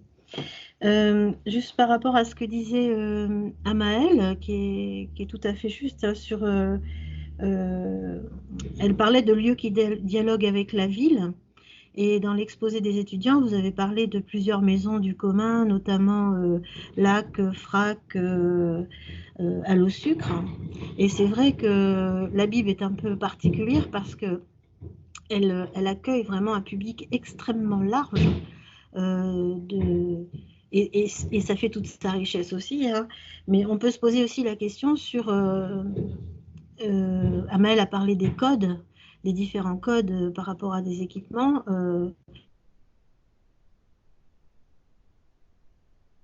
Ces bâtiments, ces lieux, alors je parle tant du domaine de l'architecture que du contenu. Le contenu, on sent bien qu'il est ouvert à tout le monde, même ce qu'on peut imaginer, enfin dans l'imaginaire, ce qui pourrait être un peu plus élitiste, entre guillemets, on voit bien toutes les démarches pour accueillir les différents publics, etc. Mais malgré tout, ça n'a pas le même... succès entre guillemets que la Bible a connu récemment. Et c'est vrai que ça c'est tout à fait intéressant par rapport à la bibliothèque, enfin la Bible, parce que c'est plus une bibliothèque, et on pourrait se poser la question de savoir s'il n'y a pas toutes ces... est-ce que justement le développement de lieux comme celui-là ne serait pas en manque dans les villes, quoi. Enfin là c'est après une question de... à se poser sur le développement des villes. C'est vrai que le bus gratuit fait que voilà, on peut aller facilement à la bibliothèque, on peut facilement aller dans ces lieux. Malgré tout, on voit bien que la Bible a un succès important. Donc ça, c'est une question hein, sur les maisons du commun. Alors la connaissance pour qui, avec quel code, comment l'ouvrir un maximum. La Bible de Dunkerque est vraiment ouverte en centre-ville sur un public très large. Donc ça pose aussi la question de cette ouverture de architecturale et aussi de lieux sur la ville et comment ils se parlent entre eux. Et ça, je pense que les étudiants l'ont bien pointé. Moi, je voulais aussi revenir sur d'autres des choses qui m'ont questionné. Moi, je pense qu'effectivement, le rôle de l'architecte est fondamental. Je suis toute nouvelle à la direction de la culture, c'est pour ça que je raccroche un peu en dernier lieu. J'étais avant dans des maisons de quartier et au développement urbain. Et je trouve qu'effectivement, il y a et vous l'avez noté dans l'exposé, l'architecte a un rôle fondamental dans le développement d'une ville. Parce que, on voit bien dans certaines villes comme à Rome ou à Bilbao, le fait qu'il y ait des musées, je pense au Maxi ou je pense à Guggenheim à Bilbao, avec des architectures monumentales, ont fait que ça a développé certains quartiers. Économiquement, on voit bien que ça a un rôle fondamental dans le développement d'une ville. Maintenant, l'architecte a des dimensions et peut agir à plusieurs niveaux. Et je pense que c'est un vrai facilitateur pour le développement durable, notamment dans les quartiers, où on voit bien, aussi bien à Dunkerque qu'ailleurs, qu'il y a certains quartiers qui vont être en mutation dans les années à venir, avec des grands ensembles qui étaient parfois occupés avec des grandes familles, des personnes âgées, et là donc un nécessaire questionnement sur l'usage de ces bâtiments et par là même le questionnement sur des services communs, des espaces communs de vie qui peuvent être vraiment intéressants à travailler, quoi, et qui peuvent conduire à ce que Patrick appelle des démarches de construction commune, de participation de démocratie participative, tant dans la réappropriation de la rénovation que dans la mise en place de services communs d'espaces communs pour les enfants, pour les personnes âgées. Voilà. Donc je pense que là, pour moi, ça me semble essentiel. Le rôle de l'architecte est essentiel. C'est pour moi aussi un facilitateur de gouvernance, de mise en place d'une gouvernance différente. Patrick Lebellec m'a envoyé plein de documents en rue, et on voit aussi le rôle fondamental dans la réappropriation des espaces, des matériaux de récupération, de construction innovantes et différentes. Enfin, voilà. Donc ça, c'est quelque chose qui est aussi, pour moi, très intéressant, que vous avez bien mis en valeur. Et le dernier point, c'était par rapport à dernier exposé, là, je ne sais plus comment vous l'avez appelé, hospitalité comme un ensemble. Je pense que là, il y a vraiment une question importante sur peut-être une architecture modulable et nomade, parce qu'on voit bien à Grande-Synthe, quand il y a eu la Linière, il y a eu les box en bois qui ont vraiment été intéressantes par rapport aux conditions de vie des gens. Ça apportait quand même un confort entre guillemets, qui était nécessaire. Néanmoins, il faut absolument que ces habitats soient modulables et déplaçables, parce que on l'a vu, les difficultés qu'il y a eu, c'est parce qu'il y a eu différents groupes qui se sont constitués. Il aurait peut-être fallu à ce moment-là pouvoir bouger les espaces, etc. Et je pense que là, il y a une vraie réflexion à avoir sur ces habitats nomades et modulables. Voilà. Bon, je crois que je ne vais pas monopoliser davantage.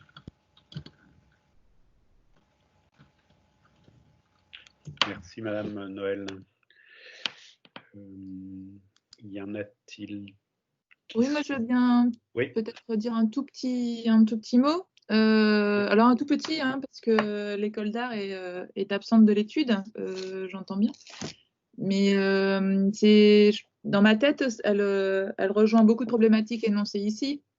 Et c'est aussi une forme de maison du commun qui s'active par le commun et crée du commun. C'est aussi la question de la formation évoquée par Patrick tout à l'heure, et parce qu'à l'école d'art, c'est quand même un enseignement très particulier qui tend à l'individuation des étudiants, à l'émancipation des étudiants qui sont aussi habitants du territoire et acteurs du territoire. Voilà. Et donc, je voulais juste... je me disais que des lieux comme l'école d'art sont moins repérés, moins labellisés que des structures comme le FRAC, la Bib, etc.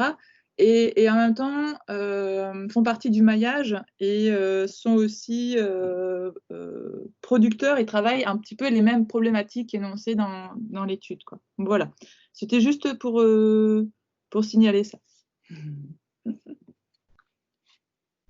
Très rapidement.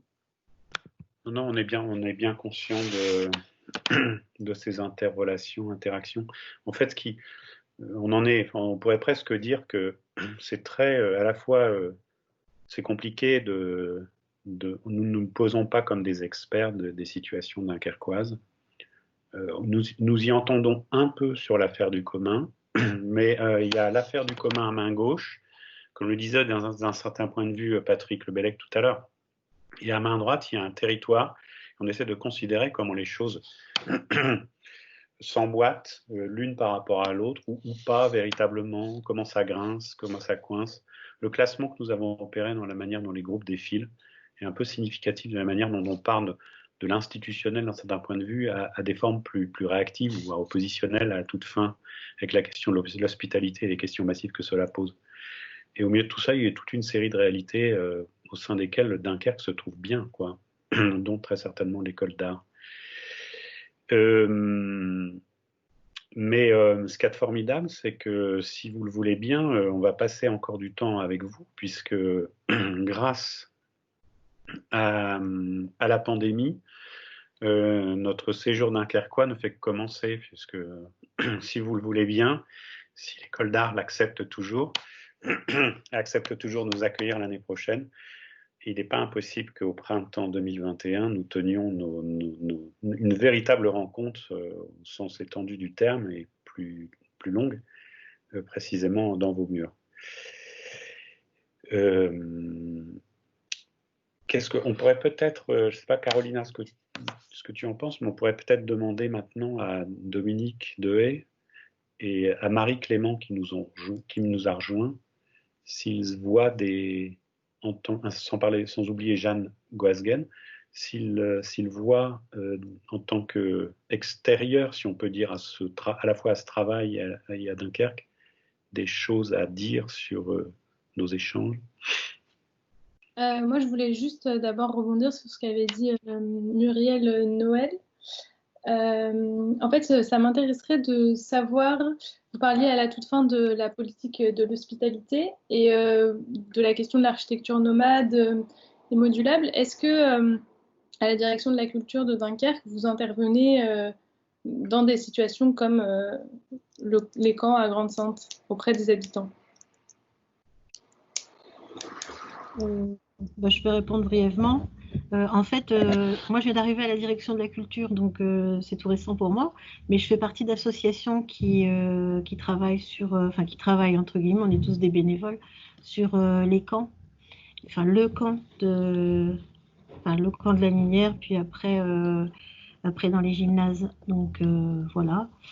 Après, c'est une réflexion, je vais laisser peut-être Isabelle Anchoerker répondre, hein, parce que je n'ai pas d'antériorité, mais c'est vraiment une question qui est au cœur de notre agglomération, donc il faut absolument qu'on puisse travailler dessus. Je sais qu'il y a des collectifs, alors ça c'est Patrick qui peut peut-être plus répondre que moi, mais je sais qu'il y a des collectifs, moi j'ai des amis qui sont intervenus sur la Linière, dans les gymnases et au sein des maisons qui accueillent les jeunes mineurs pour travailler pour faire de la musique, voilà, lancer des actions avec les jeunes, voilà.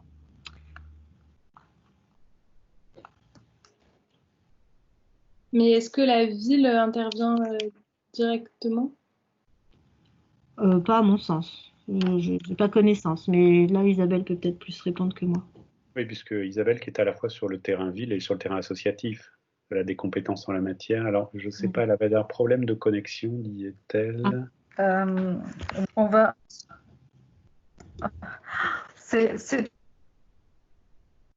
sûr que ça va aller pour le... Donc, on vous entend très mal. Ben oui, moi aussi, je reçois très mal. Donc,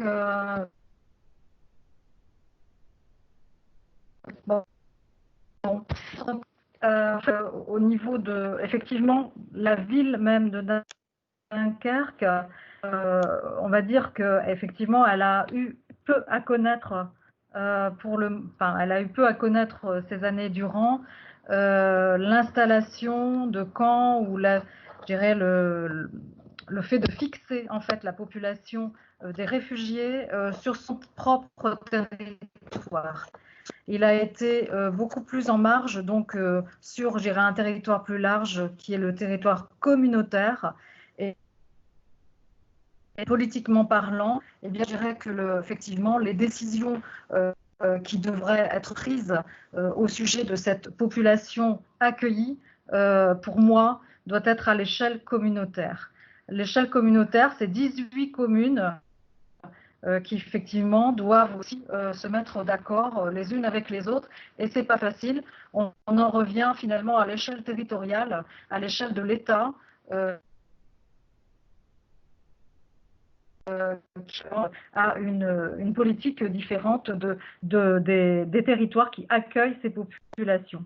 Donc, en fait, ce sont beaucoup de collectifs associatifs qui prennent en main la vie de ces gens, la vie de ceux qui veulent effectivement passer à tout prix et la vie de ceux qui souhaitent être intégrés au territoire.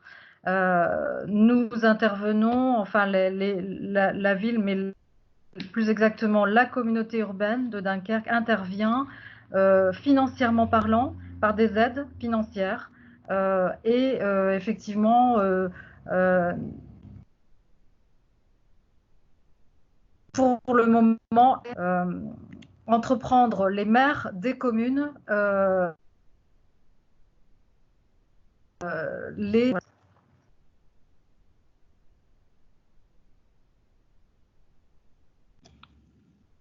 Je sais pas, je pense qu'on n'a pas tout entendu de ce que tu as dit, Isabelle. On n'a pas entendu la fin. Bon, alors, je pense que tu reprends la parole si, enfin, tu m'appelles sur mon téléphone si jamais tu veux changer quelque chose, mais je pense que ce qu'Isabelle a voulu dire, c'est qu'en fait, la communauté urbaine intervient, il y a eu des douches, enfin, voilà, il y a eu des choses qui ont été mises en place. Maintenant, sur l'action culturelle à proprement parler, non, on n'intervient pas pour le moment, mais c'est quelque chose, à mon avis, qu'on va pouvoir creuser. Je pense que c'était la fin de son intervention. Peut-être je peux dire juste un petit mot, si vous m'entendez. Oui, ça va. Ouais. Bah, c'est surtout, me semble-t-il, des collectifs associatifs et militants qui, voilà, depuis le démantèlement de la Linière, voilà, c'est quand même dramatique. Oui, c'est vrai. Au quotidien. Donc aujourd'hui, ce sont voilà, des associations voilà, qui travaillent avec eux. Il n'y a plus, parce qu'il n'y a plus de camps adaptés, donc il n'y a plus d'intervention d'artistes spontanés.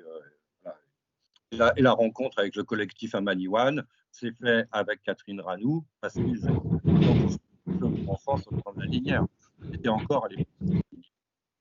Donc aujourd'hui, la situation est totalement dramatique. Hein. Voilà, c'est tout l'hiver, les migrants et les réfugiés dans des sous-bois pour les alentours de Pantin. Enfin, c'est vraiment, voilà. Et il n'y a pas aujourd'hui, même s'il y a des volontés, bien sûr, d'associations plus expérimentées de coordonner l'action, aujourd'hui, on se heurte quand même à une réalité politique du gouvernement et du préfet qui est celle qu'on connaît. C'est très, très difficile aujourd'hui. C'est du cas par cas, presque. Ouais, l'action collective est quasiment impossible dans ces conditions. Parce qu'en fait, le but réellement quotidien, c'est d'apporter le strict nécessaire aux gens qui sont là-bas, quoi. Donc, toute action collective est vraiment, vraiment très, très, très compliquée. Et les mobilisations communautaires ne sont, enfin c'est ce que Isabelle Handschuh-Werker, elle en parlait, mais on l'a mal comprise ou peu entendue. Les mobilisations à l'échelle de la communauté d'agglomération ne seraient pas plus efficaces pour arriver à gérer ces problèmes, plutôt que de faire peser le poids, si on peut dire, sur les têtes d'une commune, comme ce fut le cas pour Grande-Sainte, avec une personnalité politique exceptionnelle à sa tête, mais une commune malgré tout forcément fragile. Au vu des enjeux et je dirais presque, pour utiliser un terme à peine cynique, des quantités de personnes concernées qui ne sont peut-être pas si considérables à Dunkerque, c'est complètement inenvisageable de prendre cette charge à cette échelle. Je pense, c'est ce que disait Isabelle, je pense, ce que je comprenais, c'est 18 communes, donc 18 maires, il faudrait que tout le monde soit d'accord pour agir dans ce sens-là, dans un dialogue nécessaire malgré tout, me semble-t-il. Enfin, c'est ce qu'avait tenté à un moment donné, si j'ai pas compris, Damien Careb, avec l'État et le préfet. Et aujourd'hui, les conditions ne sont pas réunies, me semble-t-il, même s'il y a des aides ponctuelles de la communauté urbaine sur des situations d'urgence. Voilà, c'est quand même aujourd'hui, malheureusement, hein, à la charge des associations.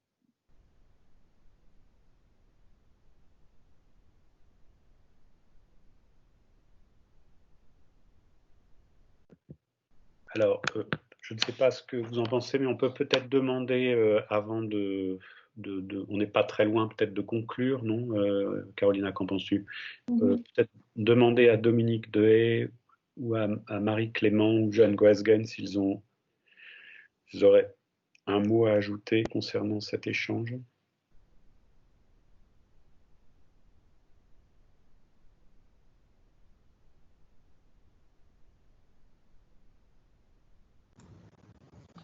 Dominique. Ouais, je vais prendre la parole pas longtemps, simplement. Je trouve que c'est assez intéressant cet échange et je dois dire qu'il faut remercier les gens, les personnes de Dunkerque qui ont reçu le travail des étudiants de cette façon, parce que je trouve que c'est assez remarquable. Vous êtes 7 personnalités investies sur les actions, qu'elles soient culturelles, municipales et autres sur Dunkerque, et je trouve ça assez remarquable d'avoir consacré du temps à l'écoute du travail des étudiants, qui évidemment avaient le défaut de leur qualité, c'est-à-dire je trouve que c'était une performance assez réussie de passage de main des uns aux autres, de façon de se passer la parole et de faire défiler les thématiques, assez réussie, mais évidemment avec une limite qui est celle de l'échange qui d'un seul coup ne peut plus être tout à fait le même, quoi. On est tous dans cette difficulté en ce moment dans les écoles et à essayer de conserver un lien avec les étudiants, et je trouve que là c'est plutôt réussi de ce point de vue. Voilà. Alors après sur le terrain qui a été exploré, évoqué avec toutes les propositions et les interventions qui sont faites, je trouve ça assez remarquable. Je connais Dunkerque un petit peu parce que j'y ai passé quelques temps il y a des années, mais je trouve que l'action qui est évoquée, qui est analysée, présentée par les étudiants, mérite évidemment que nous organisions pour que l'année prochaine, nous soyons sur site. Voilà. Et je m'arrêterai là pour le moment. Merci.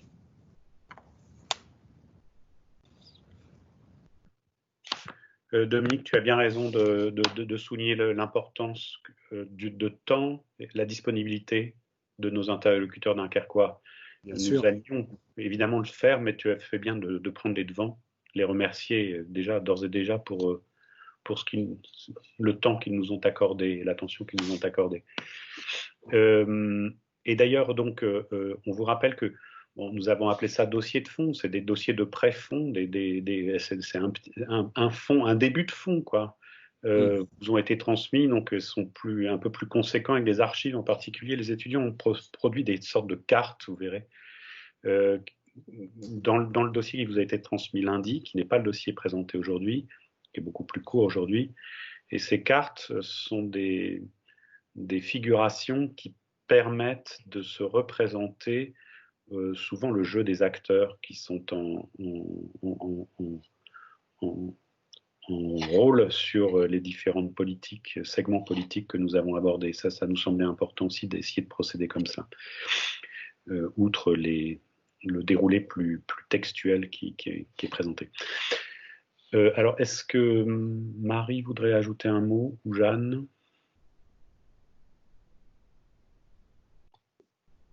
Je sais pas. Marie-Clément.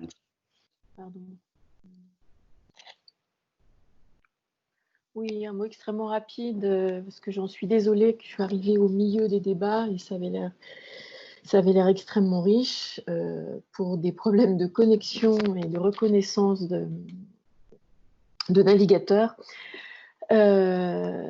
Écoutez, alors, ça donne très envie de pouvoir voir ces travaux d'étudiants, puisque j'ai pu assister finalement au rebond de ces travaux avec les réactions en effet des acteurs de terrain. Je pense qu'en effet c'est vraiment important. Enfin, je remercie également ces acteurs de nous accueillir aujourd'hui et peut-être, nous l'espérons, nous accueillir à nouveau l'année prochaine, puisque le territoire a l'air extrêmement intéressant et je pense que ces rencontres qui amènent parfois à faire de grands écarts d'ailleurs, mais c'est dans les écarts que les choses peuvent naître. Ce grand écart qu'il existe parfois entre le terrain finalement et le travail académique, parce que malgré tout, même malgré la meilleure volonté qu'on ait de s'emparer de questions questions extérieures aux écoles, finalement, on reste toujours dans un cadre un peu académique, et ces rencontres-là qui sont permises de façon virtuelle et apéritive, je dirais, aujourd'hui, montrent l'intérêt de ces échanges. Donc, je pense que c'est vraiment voilà, cet écart entre ce travail parfois un peu hors sol, fait dans les écoles, et la manière dont ça réagit et ça interagit avec des questions de terrain, c'est pour moi extrêmement précieux. Donc j'espère qu'en effet, on aura l'occasion de se rencontrer l'année prochaine de façon plus physique, et puis peut-être avec des groupes d'étudiants plus élargis, puisque en général, c'est la manière dont on procède lorsqu'on fait ces rencontres de façon physique, et cette année, on n'a pas pu voilà, faire intervenir autant d'étudiants que nous aurions aimé faire intervenir. Voilà, tout simplement. Merci Saint-Étienne, comme on dit à la radio. Saint-Étienne vous salue. Saint-Étienne vous salue. Je ne sais pas, alors à moins que Jeanne ait un mot à dire. Oui, non. Carolina, on peut peut-être, dans ce cas, au nom de notre... Ah, Jeanne, oui. Oui, pardon, j'ai une question. Mais je ne sais pas si ça va peut-être relancer un débat un peu long si vous voulez conclure. C'était plus sur l'exposé sur la gratuité. En fait, je voulais savoir comment ça a été accueilli dans la ville de Dunkerque, parce qu'on sait qu'à Paris, il y a une politique qui tend à rendre les transports moins chers pour, en tout cas, à l'échelle de l'Île-de-France et pour une certaine partie de la population. Et ça n'a pas forcément été facile à mettre en place. Du coup, voilà, je voulais savoir si à Dunkerque, ça avait permis aussi que les transports soient plus fréquentés, si ça avait un réel impact et comment ça avait été accueilli par la population. Oui, c'est ça. Ça a permis qu'il y ait plus de gens dans le bus, parce qu'au final, la flotte roulait très peu remplie. Donc maintenant, c'est ce que nous disait Madame Delevoye quand on l'avait interviewée. Ils ont continuellement un afflux de personnes qui continue d'augmenter jusqu'à avant la période du Covid. Et puis, elle nous expliquait aussi que ça avait été bien accueilli, mis à part pour quelques populations comme les contrôleurs ou les chauffeurs de bus qui, au début, étaient réticents parce qu'ils avaient peur qu'il y ait des problèmes dans le bus. Mais au final, le fait d'avoir instauré la gratuité des bus progressivement, donc en commençant par les week-ends au début et ensuite la totalité totale, ça a permis de les rassurer, de leur montrer que au final, c'était pas si horrible que ça et que c'était faisable. Puis on a pu également constater que Dunkerque, c'est un peu un laboratoire de recherche, comme le disent l'organisation des jeunes chercheurs dans le laboratoire, je sais plus, j'ai un trou de mémoire sur l'organisation de Dunkerque, mais qu'en fait, on s'est rendu compte que c'était pas uniquement... voilà, c'est ça. Merci. Que c'était pas uniquement la seule ville qui était passée à ce système-là de politique de gratuité. Il y a eu Tallinn en Estonie, qui est une plus grosse agglomération que Dunkerque. Puis on s'est rendu compte également qu'en Chine, une ville de plus de 10 millions d'habitants était passée également à la gratuité de leurs transports en commun. Donc en fait, la gratuité des transports, du moins dans ce domaine-là, c'est quelque chose qui se construit. Alors peut-être qu'à Paris, ça va prendre des années à mettre en place, ou ça se trouve jamais mis en place. Mais c'est quelque chose qui est possible, en tout cas, quand on voit que des grosses agglomérations en sont capables. Voilà. Oui, et puis je voudrais juste ajouter quelque chose sur la gratuité. J'ai l'impression que Vanessa n'a pas pu nous rejoindre. Je ne sais pas si vous m'entendez. Si, je suis revenue. Oui. En fait, il y a une histoire quand même de la gratuité sur le territoire, c'est-à-dire que ce qui est absolument spectaculaire, c'est la gratuité des transports. Mais moi qui n'ai pas vécu du tout toute ma vie à Dunkerque, quand je suis arrivée à Dunkerque, une des choses qui m'ont profondément étonnée, c'est de voir à quel point il y avait plein de choses qui étaient gratuites ou alors qui ne coûtaient quasiment rien. Et en fait, peut-être que les Dunkerquois qui sont nés à Dunkerque ont vraiment l'habitude de ça, mais ceux qui y arrivent sont souvent assez étonnés de constater qu'il y a vraiment beaucoup de possibilités à coût quasiment négligeable ou carrément gratuitement. Par exemple, pour vous montrer comme ça a réactivé aussi la réflexion et la conscience que les choses sont gratuites. Les bibliothèques sont gratuites entièrement à Dunkerque depuis 2010. Et avant 2010, elles étaient déjà gratuites à l'exception de la location de DVD. Donc ça fait quand même vraiment longtemps. Et quand le bus est devenu gratuit, les gens ont redécouvert que la bibliothèque était gratuite. Et il y a même une confusion pour les non-usagers qui pensent qu'on est devenu gratuit parce que le bus était gratuit et que du coup on a fait pareil que le bus. Et ça, je trouve que c'est vraiment intéressant à noter parce que y a, quand la gratuité dans certains domaines est ancienne, on n'imagine même plus que ça a pu être payant un jour et donc on ne le voit pas. Cette gratuité emblématique et spectaculaire du bus, elle ne vient pas de nulle part non plus. Enfin, je ne sais pas si Vanessa est revenue, mais je crois que c'est important de le souligner. Il y a quand même une histoire. Je ne sais pas si mes collègues seraient d'accord avec moi pour le dire ou si certains qui sont à Dunkerque depuis plus longtemps comme Isabelle peuvent témoigner. En tout cas, je peux que abonder dans ce que tu dis, Amaëlle. Effectivement, il y a un terreau de la gratuité qui était préexistant par certaines actions, mais que moi, j'apparente plus à ce qui se passe dans pas mal de villes du Nord déjà, en fait, où on avait quand même des villes dirigées par la gauche de longue date et dans lesquelles il y avait des habitudes de gratuité pour les populations ouvrières, de pas mal de choses, en fait. Enfin, moi, qui ai toujours vécu dans le Nord, dans d'autres villes que Dunkerque, ça me paraissait pas bizarre en fait. Enfin, j'ai pas été aussi étonnée que toi en arrivant à Dunkerque. Voilà, mais le bus gratuit n'est pas arrivé effectivement comme un ovni dans la ville. C'est vrai que... Et moi, j'ai donné comme exemple aux étudiants le fait que les livres étaient rendus en meilleur état avec la gratuité que sans la gratuité, ou plus rendus. Enfin, je sais plus, c'est toi qui m'avais dit ça. Et je leur ai cité ça en disant, si vous voulez en savoir plus, il faut demander à Maëlle Dumoulin. Ils sont aussi bien rendus, voilà. Ni en meilleur ni en moins bon, aussi bien que quand c'était payant. Voilà, c'est ça.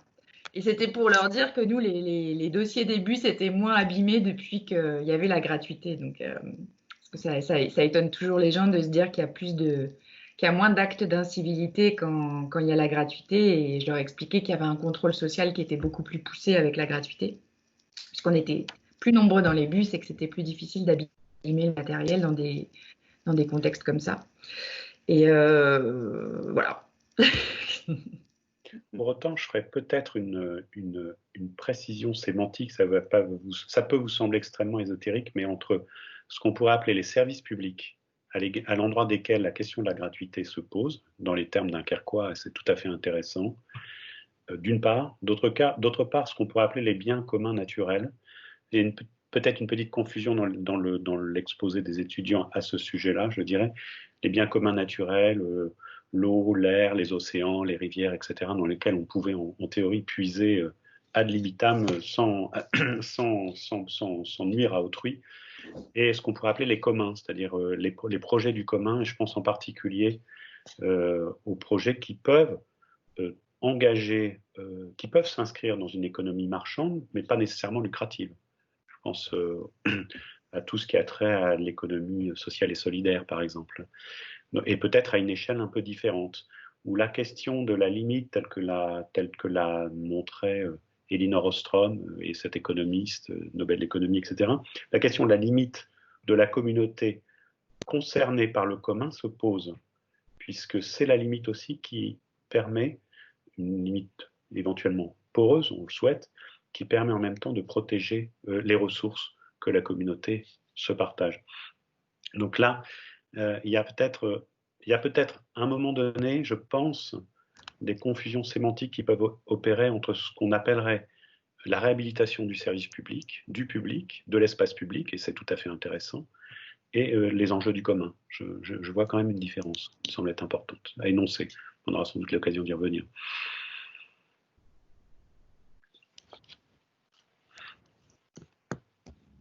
Je voudrais juste rajouter une chose, c'est que quand on a commencé à parler de la gratuité du bus, il y a une partie de la population qui a eu peur de cette gratuité, en disant mais il y aura tout le monde dans le bus, etc. Il y a des gens qui ont, ou alors ça va nous coûter parce que la gratuité ça n'existe pas, etc.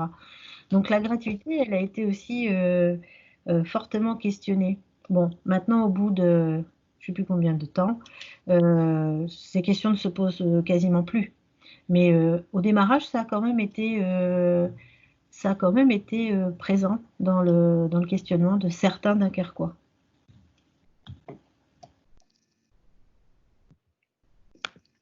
Très bien. Mais écoutez, si Carolina en est d'accord et si les étudiants en conviennent, si vous en convenez tous, on peut peut-être clore temporairement notre échange. Pour vous l'année prochaine. Voilà, en se proposant de vous retrouver l'année prochaine et en vous remerciant encore très chaleureusement pour l'accueil que vous nous réservez, votre écoute, en vous excusant par avance des imperfections que nous prenons totalement sur notre responsabilité, des dossiers qui vont vous être transmis, mais en même temps de leur générosité, voilà, et de leur allant. Et n'hésitez pas, du reste, si vous en avez le temps ou le loisir, de faire des retours, si vous le souhaitez, sur les documents qui vous seront transmis. Un grand merci pour ce partage. Merci. Un grand merci à vous tous et à vous toutes. Merci. Merci beaucoup. Alors, nous proposons à nos étudiants de les retrouver aussitôt après dans une petite réunion entre nous, parce qu'on va quand même poursuivre nos travaux. Merci. Merci à vous. Bon travail. Au revoir. Merci, au revoir.